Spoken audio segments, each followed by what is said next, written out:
Halo semuanya, di sini kita akan belajar tentang harmoni yang sangat berkaitan erat antara satu sama lain, yaitu Tuhan dan manusia. Kita semua tahu bahwa Trihita tidak lepas dari adanya harmoni dengan Tuhan. Karena seorang yang ingin mendalami tentang Trihita harus didahului dengan memiliki iman yang baik. Contohnya adalah melakukan persembahyangan di pura saat ada piodalan atau hari-hari besar keagamaan. Dengan melakukan hal tersebut, diharapkan bahwa hati dan pikiran kita bisa menjadi jernih dan mendekatkan diri kepada ide Sang Yang Widiwasa. Namun, dari semua kasus yang pernah dari semua pengalaman saya mengikuti piodalan di pura-pura besar, tidak pasti ada sebagian besar pemedak yaitu yang tidak sembahyang atau bahkan tidak membawa ala-ala persembahyangan. Di situ saya melihatnya agak heran, tapi mungkin hal itu sudah biasa di pura-pura atau piodalan yang akan terjadi. Karena masalah-masalah tadi, kita bisa beranggapan bahwa ada sebagian dari umat Hindu yang tidak membawa alat persembahyangan ke pura, tapi hal ini bisa juga menjadi sarana agar kita bisa dekat dengan orang lain dari pertukaran antara ala-ala persembahyangan tadi seperti bunga ataupun dupa atau canang yang akan digunakan di persembahyangan. Selain dari masalah-masalah tadi yang saya sebutkan, ada masalah yang sangat saya herankan tentang kegiatan piodalan di pura. Yaitu adalah kegiatan yang dilakukan di sekitar pura atau sekitar kegiatan piodalan yang terjadi di pura-pura. Ya, hal judi itu sudah biasa ada di setiap piodalan ya, seperti monggongan, bola-bolaan, atau jenis judi yang lain. Permainan judi di piodalan itu sudah ada dari zaman dulu sekali ya.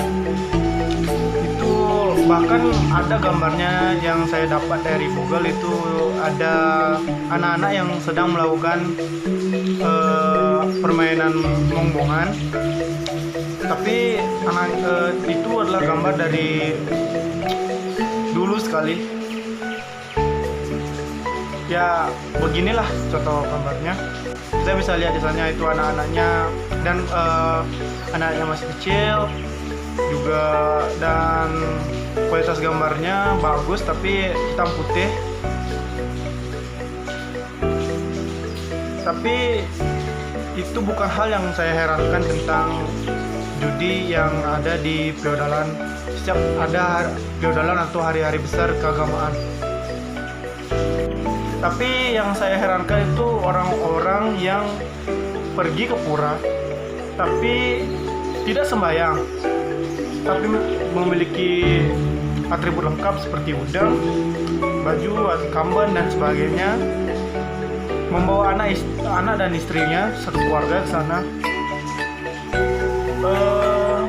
Tapi si pria tidak melakukan persembahyangan, hanya pergi ke tempat judinya seperti momongan atau bola-bolanya itu, dan hanya di sana tidak sembahyang di pura tersebut. Itu yang menurut saya kurang lebih heran lah.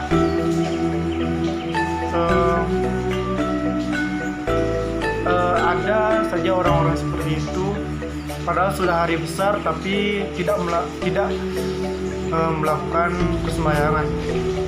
Dan hari-hari besar tersebut yang ada piodalan atau hari-hari besar keagamaan, yang dia tahu bahwa hari-hari itu jarang terjadi, tapi mereka tetap saja seperti itu pergi ke tempat judi dan tidak melakukan persembahyangan sama sekali. Itulah heran saya. Dan untuk solusi untuk yang bisa dipikirkan itu adalah kesadaran diri yang bisa mereka pikirkan tentang feodalan atau hari-hari besar keagamaan. Harus bagaimana kita sebagai umat beragama dalam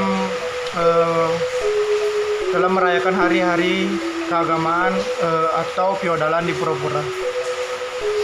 Intinya harus dari diri sendiri, tapi kita juga bisa membantu mereka untuk sadar dengan membagikan video-video seperti yang saya buat ini, atau menjelaskan cara langsung dengan mereka bahwa hal yang mereka lakukan itu salah, dan jelaskan bagaimana cara-cara yang bisa menjadi hal yang benar dilakukan saat hari-hari keagamaan dan feodalan di pura-pura besar. Mungkin itu saja video harmoni dengan manusia dan Tuhan yang sudah saya bahas tadi. Saya berharap video ini dapat bisa menjadi wawasan positif bagi orang-orang yang menontonnya, terutama orang-orang yang tadi saya sebutkan tentang yang datang ke pura bertribut lengkap tapi tidak melakukan persembahyangan sama sekali. Mereka langsung menuju ke tempat judi untuk melakukan judi di pura-pura besar yang dilakukan pada saat pura-pura besar atau hari-hari besar keagamaan. Sekian dan terima kasih sudah menonton video saya. Saya mengucapkan Parma Santi. Om Santi Santi Santi.